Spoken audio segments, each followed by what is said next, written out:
আপনাদের মেয়ে আমার পছন্দ হয়েছে, কিন্তু শর্ত হচ্ছে বিয়ের সময় আমাকে একটা আনোয়ার 5 দিতে হবে, তবেই এই বিয়েতে আমি রাজি। ভেবে দেখেন।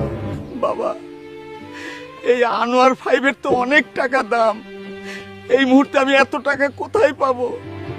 ভুলে যাবেন না, আমি কিন্তু বিসিএস ক্যাডার, তাই বিয়েতে আনোয়ার 5 লাগবেই। ভেবে দেখেন, এরকম সুযোগ কিন্তু বারবার আসে না।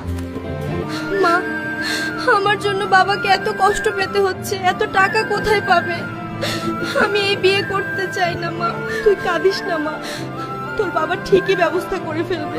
সম্মান বাঁচাতে হলে আমাদের আনোয়ার 5 যে দিতেই হবে। স্যার, আমি আমার মেয়েটারে বিয়ে দিতেছি, অনেকগুলো টাকার প্রয়োজন। তার জন্য আপনাদের ব্যাংক থেকে 7 লাখ টাকা ঋণ নিতে চাই। তার জন্য আপনাকে বাড়ির দলিল ব্যাংকের কাছে জামানত রাখতে হবে। এই নিন স্যার।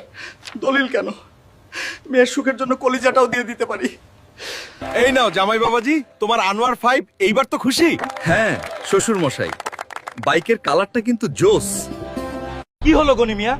1 বছর পার হয়ে গেল, আজ পর্যন্ত একটা কিস্তি দিতে পারলা না। স্যার, আমাকে দয়া করে আর একটা বছর সময় দিন, সব শোধ করে দিব। তোমাকে আর 1 মাস সময় দেওয়া হলো। এর মধ্যে লোনের টাকা পরিশোধ করতে না পারলে তোমার বসত ভিটা নিলামে বিক্রি করা হবে। ওগো, লোন শোধ করতে না পারলে তো আমাদের বাড়িটা দখল করে নিবে। এত টাকা লোন এখন তুমি কিভাবে শোধ করবে? তুমি কোনো চিন্তা করো না, এই ভিডিওতে যদি বেশি বেশি লাইক কমেন্ট শেয়ার হয় তাহলেই আমি লোনটা শোধ করতে পারবো। আর এই জন্য সবাই সহযোগিতা করবে।